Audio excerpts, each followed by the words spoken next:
was looking for different things to find myself, connect with myself, give myself a break, escape the noise and the clutter of my mind, the frustrations of it. Welcome to Rettles Pub, where we talk about the spirits while partaking of spirits. Here are your hosts, Nate and Mason. I would like to say, first of all, that we appreciate you taking time out of your day and out of your vacation, For sure. your celebration, to spend time with us. Absolutely. If I have my information right, you are a special education. You're in special education. Am I correct on that? No, well, I was for many years. Many years I was in education. I started off as a special education teacher, a moderate severe teacher, actually. Loved that population. And I went on to school administration. I did that for a few years.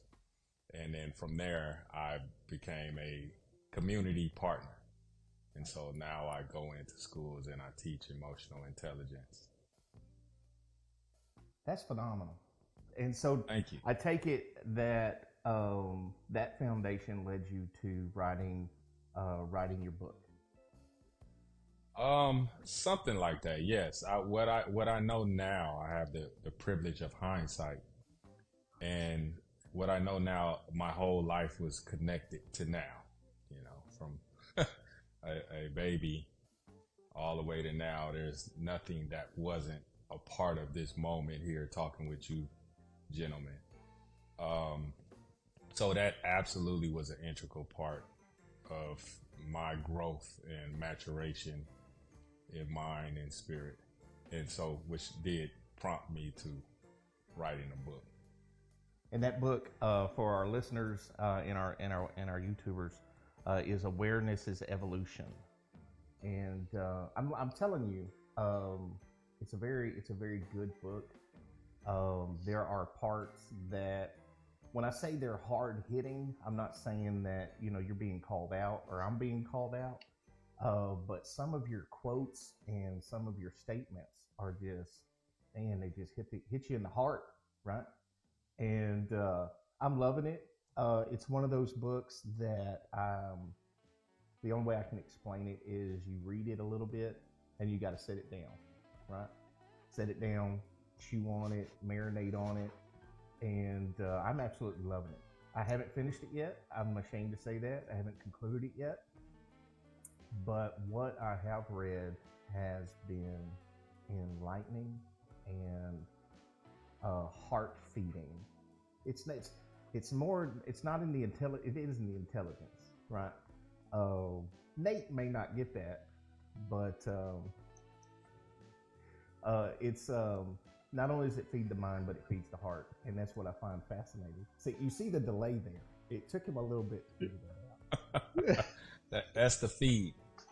So that's excellent, Mason. I appreciate those kind words, man. It's encouraging. It's motivational. It's why I did it.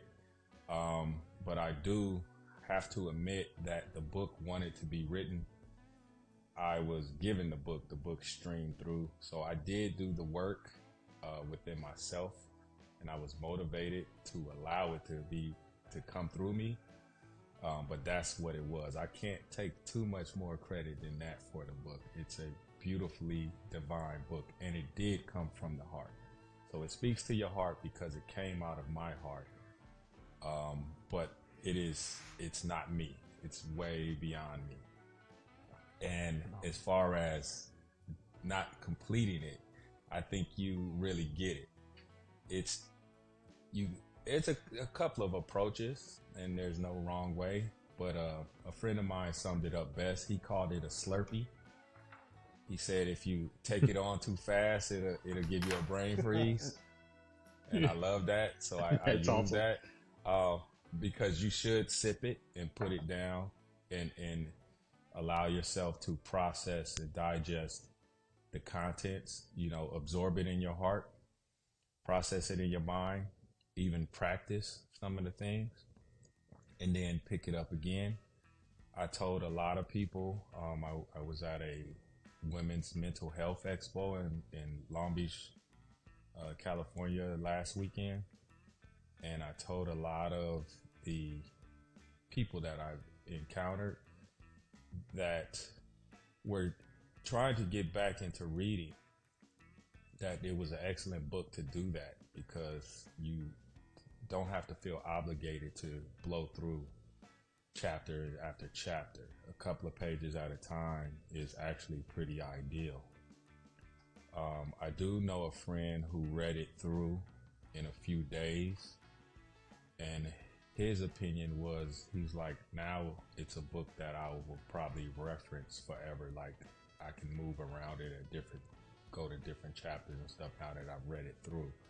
I'll go back to it repeatedly and, make notes and open it up wherever. Yeah, so it's that type of thing to where you should give yourself time and space. So don't feel bad about that. You get the book, which is perfect. So, you say this came from your heart. So one of my questions, with the book being about awareness is evolution, I think you may have answered this already, but what inspired you about self-awareness from a spiritual perspective? What triggered that? Okay, life triggered it for me, mates. I got sick and tired of being sick and tired. I was going through all sorts of rigmarole of life and through life. I had alcohol dependency problems. I experimented with all types of what people call recreational drugs. I was looking for different things to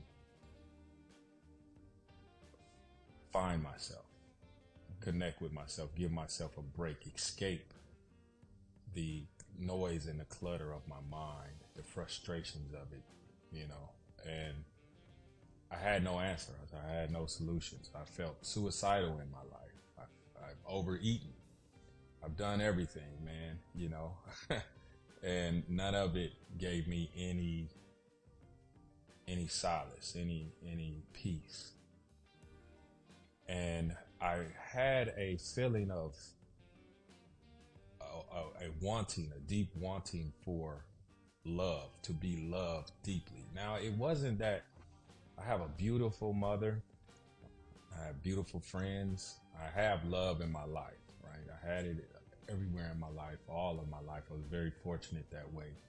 But there was still a void to where I felt that there was another level of love that I needed.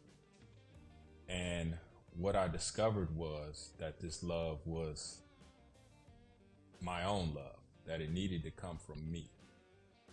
And so when I tapped into that, I opened the love of the Creator.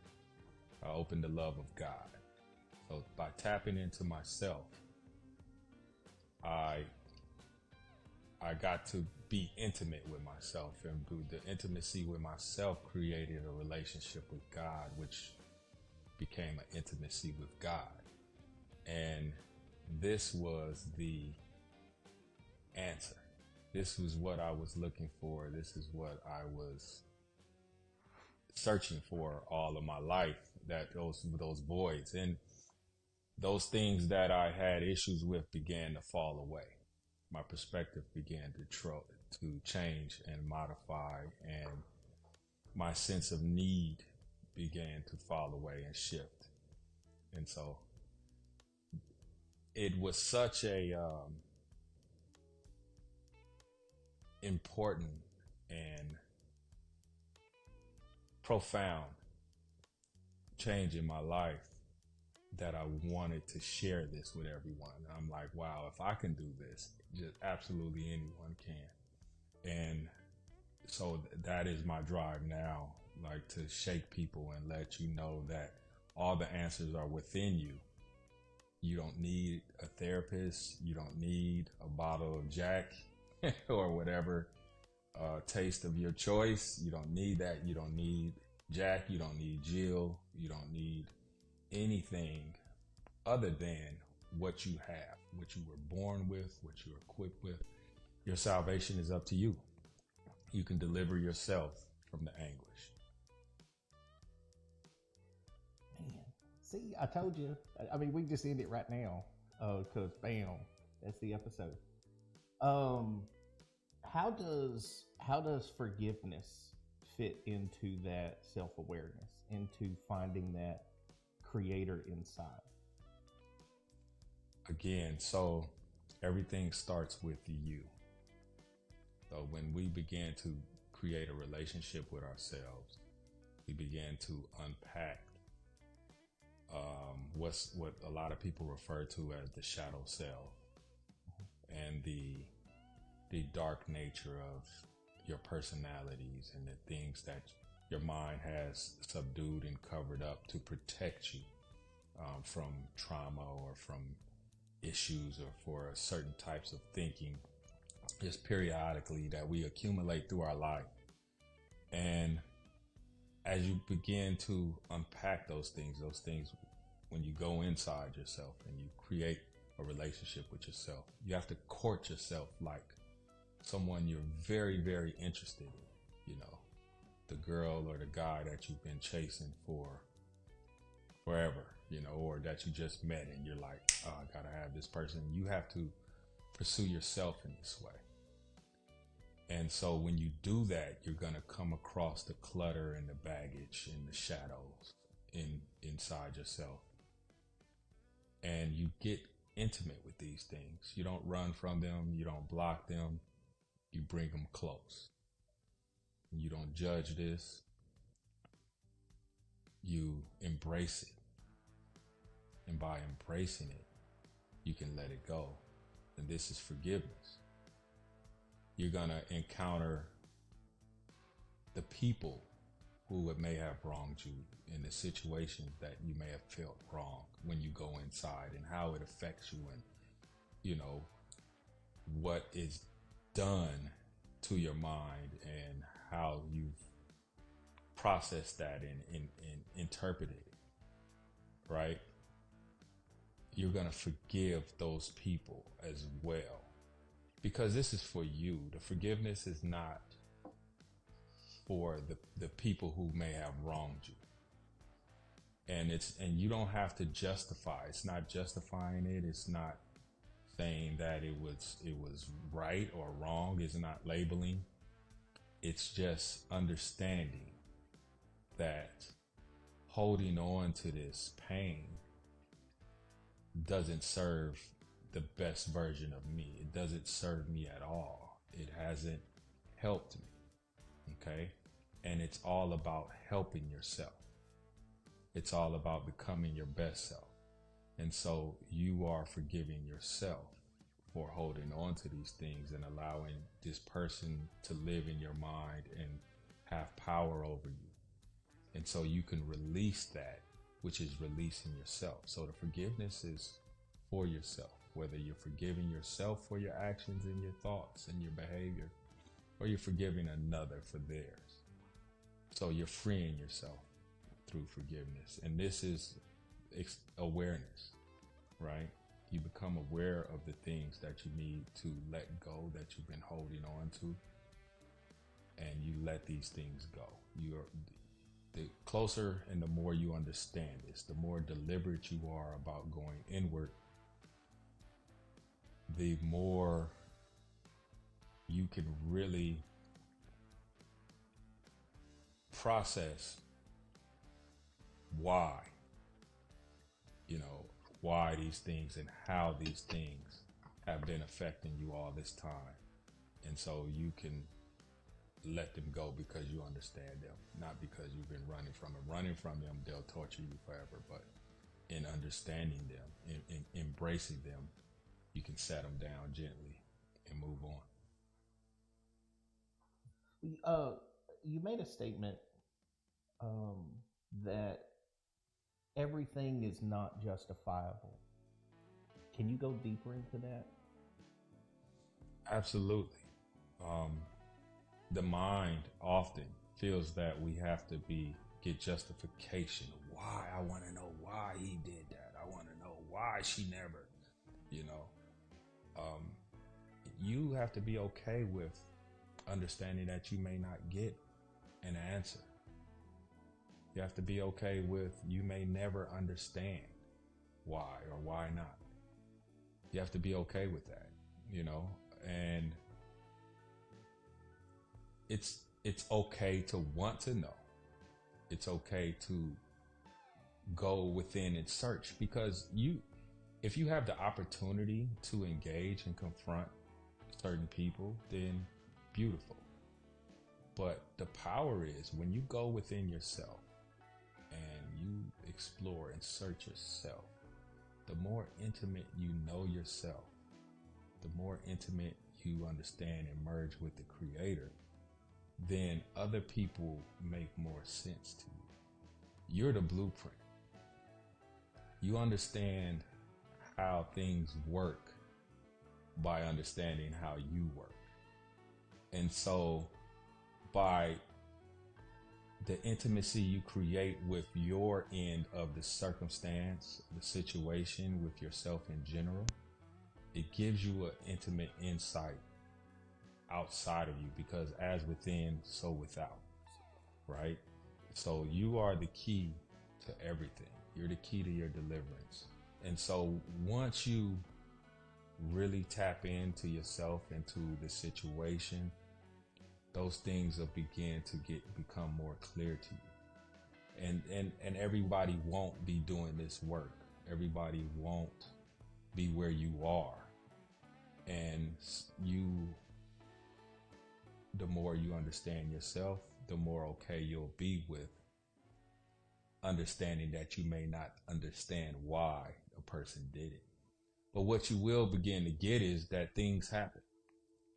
And actually, you may even become grateful because this was a fire that helped forge you into this situation of where you're healing now. You're stronger. You can help other people heal now. You have a resource of wealth through experience. You know, a guide can't really guide you unless they've been through the walk themselves, right? They know the terrain. And you can bless other people with that insight, that knowledge through the pain of what you have endured and experienced, you know, in your life. Man. Nathan, you got anything you want to add? Anything you want to say? Well, I was going to say along those same lines. You're saying it much more eloquently than I would, but I found that I'm one of those guys. You know, I don't know how much you know about our history, mine and Mason's, but I was an atheist up until about 2 years ago. Didn't believe in any of it, and had some things happen, and a lot of the struggle I had at the very beginning was moving from not believing, having something happen to me that was such I call it a conversion experience. But at the same time, I'm like, I don't believe it, but it happened. So I can't not believe it, but I don't believe it. And so there was a struggle of why is this happening? You know, and then as you move forward and you begin to realize, like what you're saying, all I need is found within, and somebody, and I still struggle with this somebody does something that I could take offense at. I've learned to, okay, so why am I feeling the way I'm feeling about whatever happened? First off, and then secondly, I don't try to figure out why they reacted or why they did what they did. I've learned that probably they have their own stuff that they're working through, whether they're enlightened or awakened or whatever you want to call it. They're going through their journey, and that's probably some sort of traumatic response to whatever. And I have to be patient and kind and loving and you know, be as much of to use terminology from mine and Mason's past, a witness without saying I'm the guy, but you know what, I can love that person as much as I can in their situation, and not react in a negative manner, but allow them to pursue their journey just as I pursued mine. And I think that's That's what I hear that you're saying. Now I could be completely wrong, but it's this. I had to let go of why did they do that, and just understand that, like you said, it happened. There's a reason why it happened. Maybe it was for my benefit. Maybe it was for theirs. I don't know. But I become more cognizant of my own reaction to that, and be able to say, you know what, I'm not going to react negatively. I'm going to try to embrace them, or in whatever way that is. Maybe that's just simply being patient and kind. But anyway, that's neither here nor there. That's just kind of what I think about it. That's perfect. Yeah, we're aligned, and we're perfectly in step, man. There's no separation between who benefits from it or who suffers from it, right? It benefits all parties. You, the other person, and everybody else connected to you. It's like the butterfly effect. I think a lot of times people who arrive at the idea of being an atheist catch a bad rap. I think there's a lot of intelligence that goes into that. You evaluate what you see, and you're like, wait a minute, some of this looks like bullshit around here, and that's that's intelligent. You should examine, you should question. But if you stop and then you identify with, all right, I'm an atheist, I don't believe there's God, right? I think that perhaps is, you should go further. You need to go look further. So I think it's not that you see that it's a God, you just don't like the way that God has been presented. You don't like the way that God has been represented through the establishments that represent God and present God, right? Because we usually learn about God through religion, and all the practitioners of religion aren't very holy all the time. And so Right. if we find that out real quick. Yes, exactly. But some people don't, right? But the fact is, if our teachers present the information to us incorrectly, to where we're like, everybody's nodding their head, but I'm like, nah, that didn't sound right. That didn't sound right. It doesn't feel right. And I'm looking at you, and you don't look right. I saw you, and I heard you. And you're questioning these things. And the way the mind works is it'll give you whatever it is that you're vibrationally connected to. So if you're seeing wrongdoings, right, around religion or church or whatever, it'll show you more of that. It'll be more things to justify what you're thinking, right? You'll see all kind of things that support this idea, because we create them, and they're already out there. So those things will start to reveal, and those things will support what your mind is going through. Your mind is supporting itself, the idea that it is casting and shedding out there. So you like, yeah, I'm right about this, and you are partially. Everything is right, everything is true partially, right? But I just think, like you discovered yourself, that you needed to go a step further. Does that sound right? Yeah, I mean, it was having grown up, me and Mason were preachers' kids, so we had preachers in and out of the house for our entire, yeah. So that'll do it. Every time, So I mean, we've seen preachers get up and preach against adultery, yet they're doing stuff that they shouldn't be doing. I mean, that's just and so there is some cynicism that was there. Some of this, I don't believe any of that.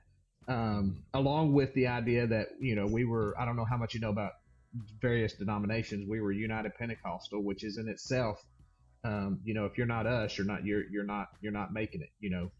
That's just, it's either UPC or hell. There is no, and so then you've got that tendency to be like, well, if you're not doing it, then where do I go at this point? And I eventually came to the point that I can't prove any of this. None of this is provable. I can't put my fingers on it. I can't feel it. I just, it's all it's all esoteric.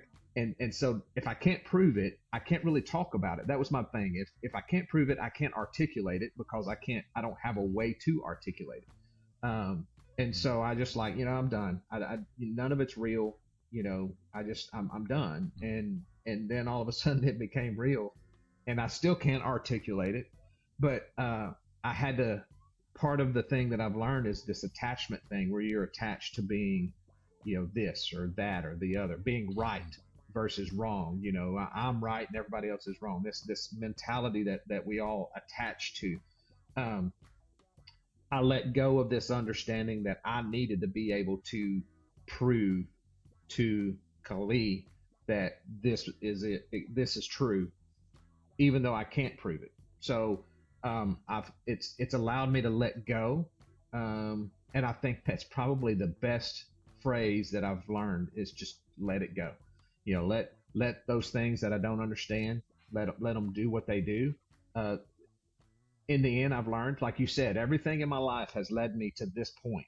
The fact that you and I are having this conversation, and this is the first time you and I've watched you on TikTok, read some of your X stuff, but the fact that we're culminating here now, you used to, I didn't believe we had any kind of anything. And now I believe that this is divine. Like every interaction, I've started looking at every interaction I have with everybody is divinely inspired. And the question is do I bring a higher level? And I hate to say it like that, because it means that it sounds like I'm saying I'm better, but I'm not. It's more of maybe it's just a better awareness. Maybe it's a different energy. I don't know how to put it into words, but if I can come to people and say, hey, you know what? It's okay. It's okay that you did that. Just let go of the anger, let go of the hate, let go of whatever it is that you're so attached to. And once you let go of that attachment, it's not easy. I still catch myself like, no, I'm right. I'm just gonna tell you, I'm right. It's just the way it is. And then I'm like, no, I got to stop that, because I may just be a version of right. If I don't have ears to hear, I won't be able to hear what the person I disagree with says. And so, you're hitting it right on the head, right on the nail, right on the head. I had some very, and I still have some very abrasive opinions about a lot of religious leaders, mostly because I think it's whether they intend to or not, I think it becomes a barrier to letting go and allowing God. And you'll hear me and Mason talk about, I don't really like to use the word God, only because it's such baggage that goes with it. So let the mystery of whatever that is change whatever it needs to change within me, and let it change within somebody else however they need to be led. It's not my opinion to tell them how they need to be done. That's their church. That's their practice. That's their journey. And my judgment of that journey merely means that I can't hear what they have to say that could change my life today. It's just kind of, I went from no, it doesn't exist, to I like this Kali guy. I like what he's saying. I needed to hear this today. That sort of thing. And you start finding wonder in all things. Suddenly you realize there's purpose in all things. Even if I don't understand it, there's a purpose somewhere. It's just a matter of me realizing whether, and maybe I don't realize it. I have a tendency to believe we say stuff to people that changes their life and we don't even know. And I've learned to be okay with that. And it, just let it go. Anyway, I'll sit here and talk the whole time. So No, but I that's won't, beautiful. I won't take up. Everything you. No, that was beautiful, man. That was absolutely beautiful, and I'm sure there's tons of people who relate to that. You know, you can't pigeonhole what God is. You can't call what God is a he. Can't call what God is a she. God is beyond the sun, is beyond your brain. God is beyond the air and everything else. But simultaneously, in the paradox of human existence, God is all of that, excuse me. So we're not shown that, you know, through religion most of the time. You know, so when you connect with someone and you connect in a situation, or you walk outside and you're filled with love when the sun hits your face, or when a breeze goes by, or, you know, when you hear a little kid laughing or something, that is all God. And the more in touch you get with that presence, the more you know yourself. Then you begin to notice yourself all over the place and in everything. So I think that's what you just very eloquently explained, Nate, is that in knowing yourself and tapping into yourself and recognizing the God within you, that's what took you out of the atheism idea and showed you that God is real, very real, and everywhere. And it allows you to give forgiveness and understanding, extend that to other people that you may have not gotten yourself, but wish you had, or maybe someone did give it to you and you appreciated it. But now you can do that because your awareness has expanded, right? You're more aware of the presence, and you notice the presence. And so you are the presence, and you can operate from that space. And that's our purpose in life, man. It doesn't matter your walk. Our purpose in life is being the best you can be in each moment, making the highest choice, the best, absolute best choice, manifesting the best thing in each given moment. Okay? And then when we notice that we're not doing that, then we can do it in the next moment because we've noticed that we weren't. And so that's the gift of the present. We can return to the present and be our best and highest self and operate from that stance. That's our purpose. Up next on Reddle's Pub. And Jesus was the blueprint of this. And Jesus reached a level to where people seldomly reach, but this is why he was one of the most powerful guides that have displayed themselves in the physical form. And he completely dissolved the idea of himself and merged with the Creator. I and the Father are one.